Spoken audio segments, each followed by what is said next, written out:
Namaste and welcome. Like we've started doing here on the Right Stand, we also spend some time talking to those who are taking the right stand for Bharat. They are trying to bring together stories and bring together aspects of our itihasa as it happened, and people who contributed towards the construct of Bharat, the idea of Bharat or India, in a very positive manner. And it takes years of research, a lot of effort, and of course those brickbats and challenges that come along with it.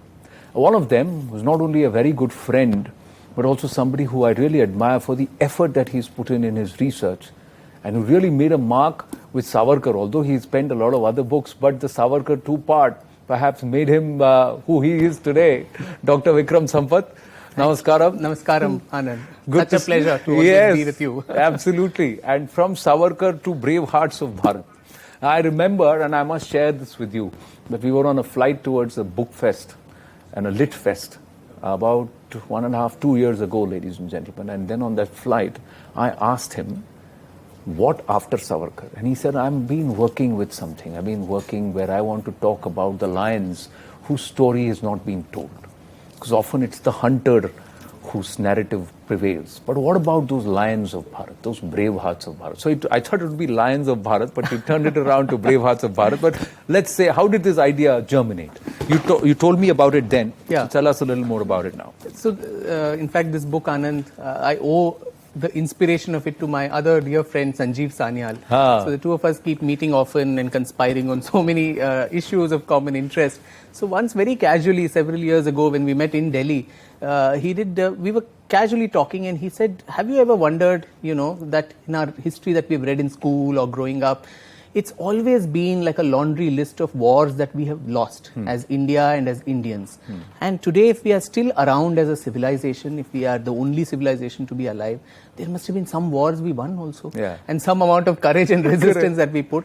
So who are these people who put those stories of valor and courage and resistance? And we, as a game, we just try to play with each other, saying, chalo, let's name 10 or 15 people who won wars, or what were the main battles that come to your mind where India won against, So did you take an infraction point or a cutoff? Well, we thought of the Arab invasion onwards and thereafter, because that's when the waves of invasions were more rigorous from the Arabs, the Turks, and then the Mongols, the Timurids, the Portuguese, the Dutch, the French, the East India Company. You had all of them coming. And it's almost we're made to feel that we've been covering in front of all these invaders without putting any kind of defense. So we both being, history buffs, historians, it was quite a tough task to actually name 10 battles which we won. And that's where the idea of this book germinated. And as I started thinking more about it, the other major problem of Indian historiography, of it being so Delhi-centric. I have nothing against Delhi. It's a beautiful city. I love it every time I come here. But still, everything about India, the India story is so centered around this particular place for obvious reasons of it being the political capital. But in the process, vast swathes of land, the south of India, the northeast, eastern India, all these do not find commensurate importance in the narrative that we call as the history of India, history of Bharat.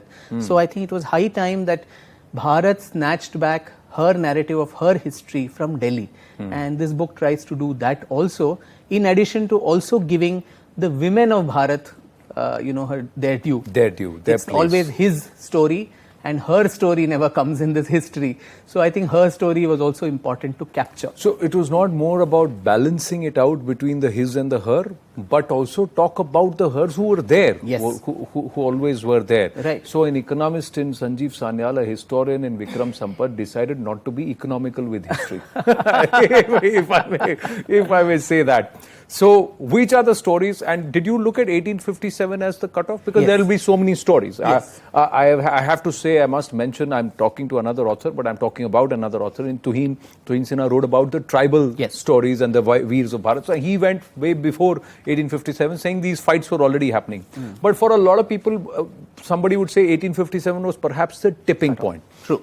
From where I think more these movements started, and the whole idea of freedom once and for all started germinating, Right. or started also manifesting itself.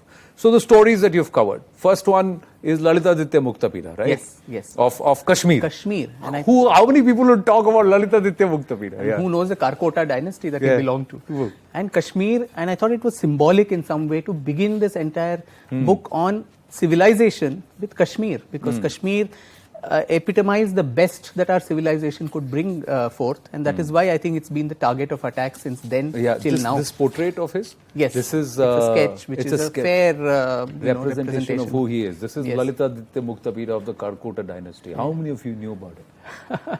How many of you? If you don't, or if you still did, read this. It's just awesome. Tell us. So we start with him and the Digvijaya campaigns that he went on. Of course, Kalhana in the Rajatarangini traces a very fantastic tale of him being a conqueror of the whole subcontinent and all of that, which is a little fantastic. But nonetheless, I think Kashmir was a very important political unit also of India, ancient and early medieval India, and also a center of great learning, which is what he and his successors strove to make Kashmir as. And you had the Sarvagnya Peeth also established there by Adi Shankaracharya. The goddess there was goddess Sharda, the goddess of learning, and the script too was Sharda. So Sharda it was Lipi. The Lipi. So in more ways than one, I think Kashmir symbolized that pristineness of the civilization. And when we're talking of a book based on the Indian civilization, I thought Kashmir was primordial to it. So from there I go all across to the south of India to the Cholas, Rajaraja and Rajendra. Who again extended the Indic sphere of influence, not necessarily politically or through colonization, but cultural and economic and maritime trade to Maldives, to Sri Lanka, to the Sri Vijaya, the Malay Peninsula. And that is why we, even to this day, see a very strong Indic influence in all those regions. And in 1025, when Rajendra led his huge naval expedition, attacking close to 14 important seaports of Sri Vijaya, it was something that shook the entire, maritime. All the players who were there, the Fatimids of Egypt, the Song dynasty of China, and the Cholas, who were the main competitors in the sea trade of the Indian Ocean and the Far East. So, see, three sides were surrounded by the ocean, and that's why the residents in that region, in that peninsula, called themselves Dravidas. Adi Shankaracharya said, I come from Dravidanadu, as he introduced himself in Kashmir. So the whole concept of Dravida itself surrounded by sea on three sides, or on all sides, and naval expertise that the Cholas had. Bali Yatra is being celebrated 8th, 9th, 10th November from the Mahanadi in Odisha and all the way to Indonesia and Bali. It's being celebrated to revive. How many of us knew about the Bali Yatra? But historians they will be charged with appropriation. The Cholas were not Hindu, they were Shaivites. How are you bringing in this Indic concept with the Cholas? Well, Anand, I don't know. This is such a bogus argument, which I don't know. We should have just ignored it. But I think the very fact that this whole dismantling Hindutva, that was global Hindutva, whatever that was called last year, this nefarious conference. These words have been very systematically attacked, no? Hinduism, Hindutva. You have a Satish Jarkioli now talking about Hindu, etc. But you had Kamal Hassan turn around and say that the Cholas, because they did the movie, Mani Ratnam's movie, and they were promoting it, and there he said that the Cholas were Shaivites.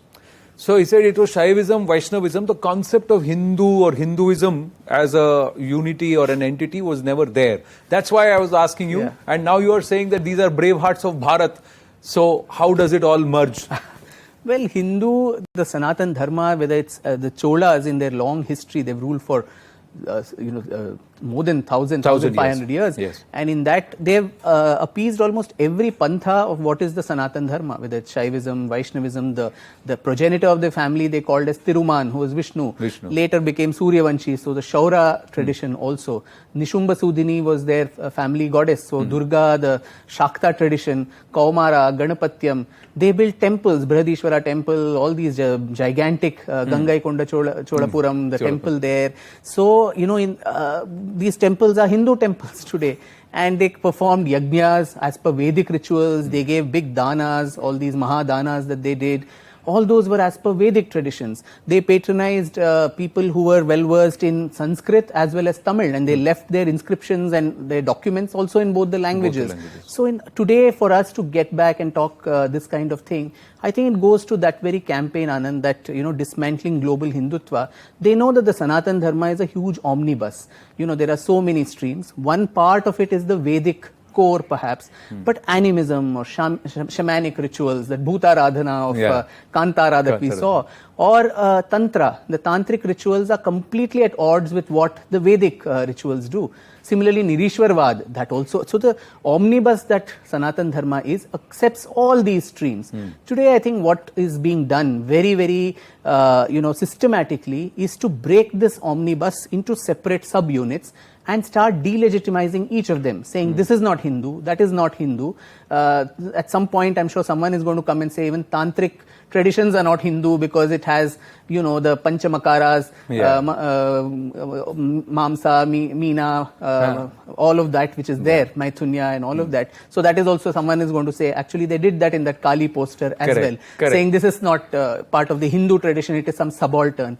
So once you dismantle all the organs, you have only the core left, which is the Vedic, rituals. And for that there is a hell lot of, literature, as Rajiv Malhotraji has also pointed out in his latest book, all this critical race theory, etc., Brahminism, patriarchy, caste system, you have all of that to dismantle the core. So part by part, when you break this omnibus and bust the core too, then dismantling global Hindutva, which many people said cannot be dismantled until Hinduism is dismantled, becomes an international project which is hugely funded and hugely supported by all kinds of nefarious characters. But how many of the characters here, the brave hearts here, coming back to your book, and you say it very well, but Sat, Rajas and Tamas is integral.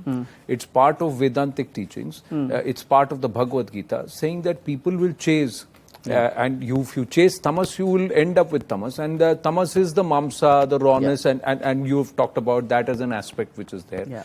Chasing rajas or rajasi tattvas, then again you have certain benefits, and you then worship those devatas who will give you materialistic benefits. And then you chase sat, the ultimate truth, then you rise. So out of 0 to 99 steps to the ultimate truth. But we are also the ones who say ekam sat vipra bahuda vedanti. That means there are many ways to approach that one particular truth. But how many of the brave hearts here, coming back, actually did it for Bharat? How many of them were doing it for their own personal vested interests? Or was it, did it get intermingled? Was it intertwined? It's very difficult. It's a fuzzy area, because a lot of it was also driven by personal, protecting their kingdoms and so on. But several of them, like, the Lalitaditya chapter, I also speak about the entire confederacy that many of these kings formed. It took the Arabs and the Islamic Sultanate itself to get established in India 500 years since the time of the invasion of Sindh till the time the Delhi Sultanate came in 1206.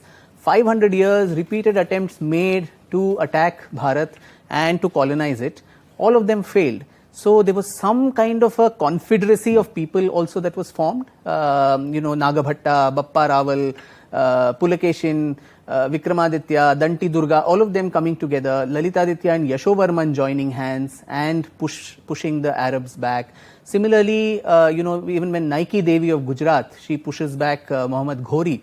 Some of them she asks for help even from Prithviraj Chauhan and others who refuse, unfortunately. But she gets support from some of the other chieftains, local kingdoms. So I think it was a combination of maybe the concept of Bharat as a political entity was not as rife as it is today, though it was always a cultural, a spiritual and a civilizational entity that circulated everybody. But politically, to fight for the nation may not have been a concept for many people, though in some cases we do see that they didn't want them to probably enter Aryavarta, maybe to not enter this region, the Mlechas as they were called.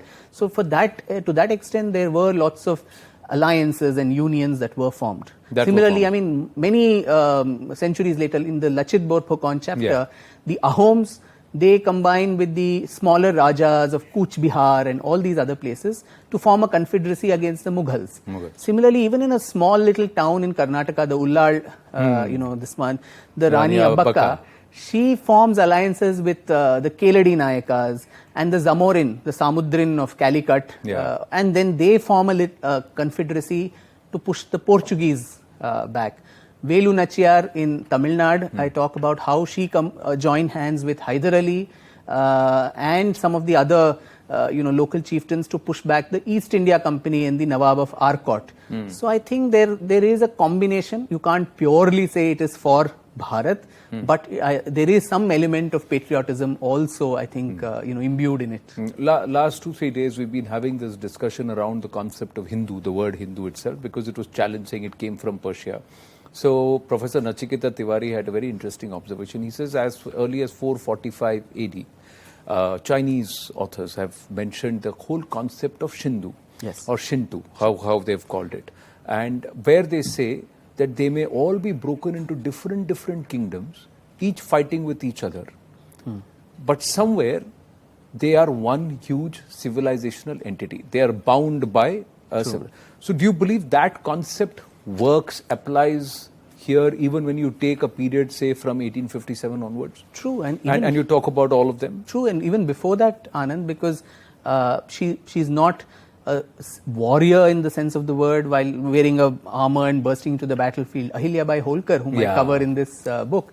But I've included her because she was a civilizational warrior. Correct. She understood the importance of uniting this nation civilizationally, spiritually and culturally. And she very cleverly chose the places that she wanted to be renovated from the previous waves of iconoclasm.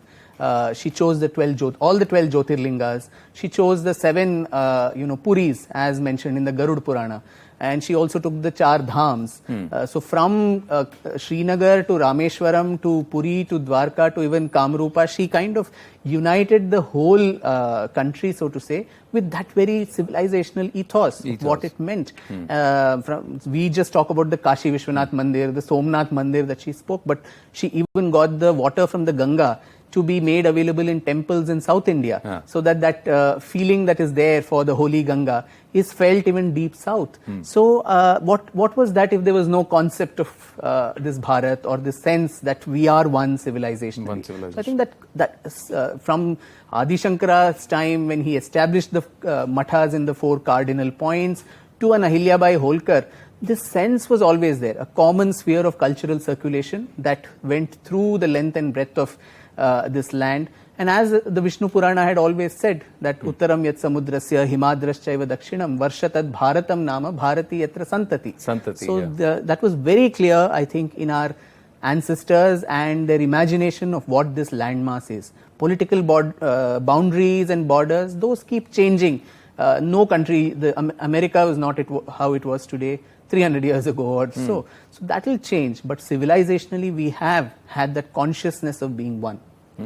What do you think, before I ask you that question, as I was going through and started the prologue, I stumbled upon this, where you said, and you used this particular passage of Vande Mataram. So I'm going to ask you, why did you use this passage? Is it one of the dropped passages, the dropped passages of Vande Mataram? That's right. 4 verses, 2 were dropped. Yes. And so there is a history behind why it was dropped. True. So you brought it back, saying this is something which Bankim Chandra Chatterjee's epic poem, which is translated by Aurobindo. Yes. Sri Aurobindo. And that's why you brought the Koti Koti Kantha Kalkal Ninada Karle. And Abala Keno Ma Eto Bole. So why do we call you an Abala Ma when there are so many Koti Kanthas are singing your praise, and you have so many bhujay dhrita karatala wale. So you have so many arm, shoulders. Abala keno eto bole. Why do we have to call you a abala when you have so many people singing your praise and double the number of brave arms who are there to defend you? So since this book is the story of these very defenders of that same Ma, whom we have always thought of as being abala, a weak nation which has succumbed, I thought that was most appropriate to start the book with a stanza from Bankim Chandra. And not just that, Bahubala Dharanim, Namami Taranim, Ripudala Varanim, Mataram, Vande Mataram. Yes. So I just thought, did you deliberately choose the passages which were dropped because of political reasons and because there are those entities in our country who said we cannot sing these phrases? So is that a message to that lot also? Well, in some ways, but I have to do my job as a news anchor. I have to give you some headlines, right? No, but I think that opposition has always been there. But I thought, our conception of Bharat Mata or Bharat and the resistance itself that has a history to it. And since this book deals with those very civilizational battles, Bankim Chandra and Sri Aurobindo, when he called this land as Bhavani Bharati, gave it that, and that's how the revolutionaries saw Bharat.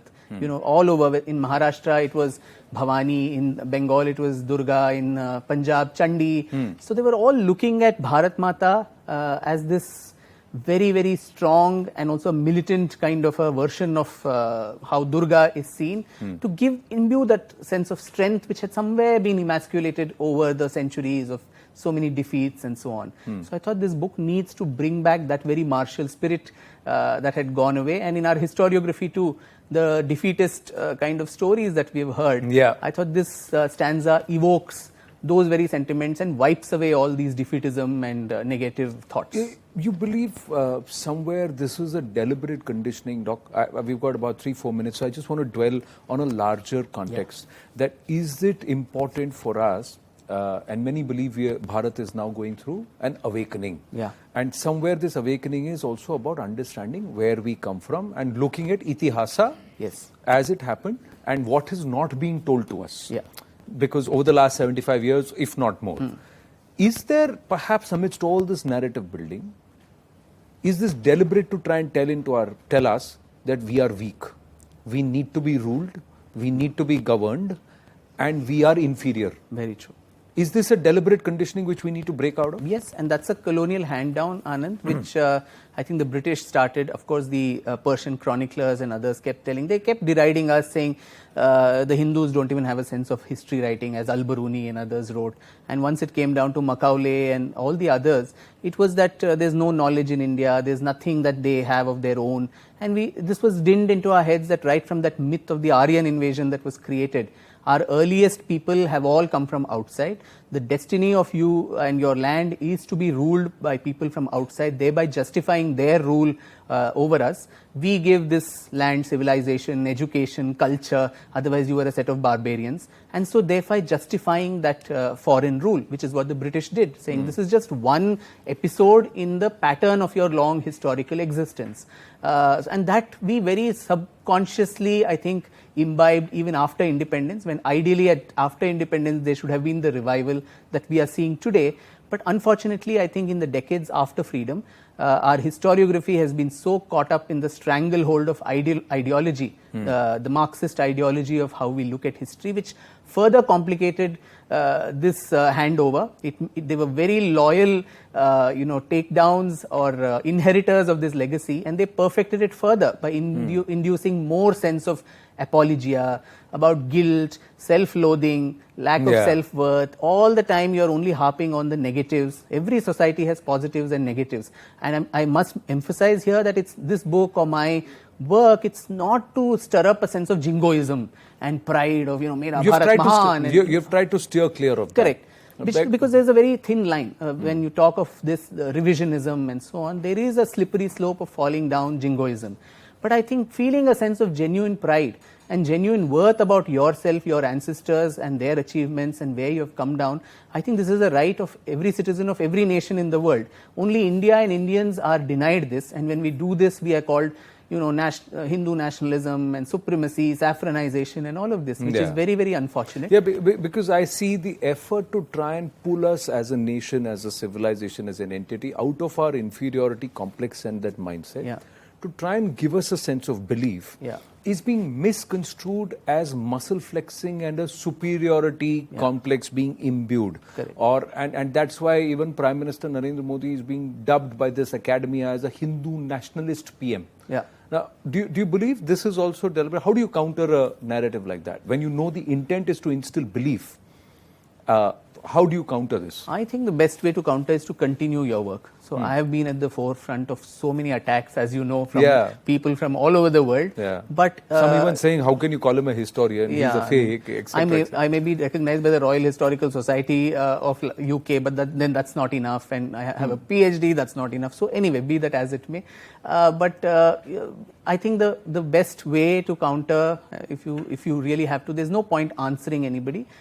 You have to continue with your work, and as individuals, as groups, as a nation, And I think that's what Mr. Modi does. He doesn't stand by to answer anybody. He's on his mission, which he goes on and on about. Barking dogs on the way may bark. So I think that's the only way to deal with it. And I think once India's emergence and resurgence is inevitable now, whether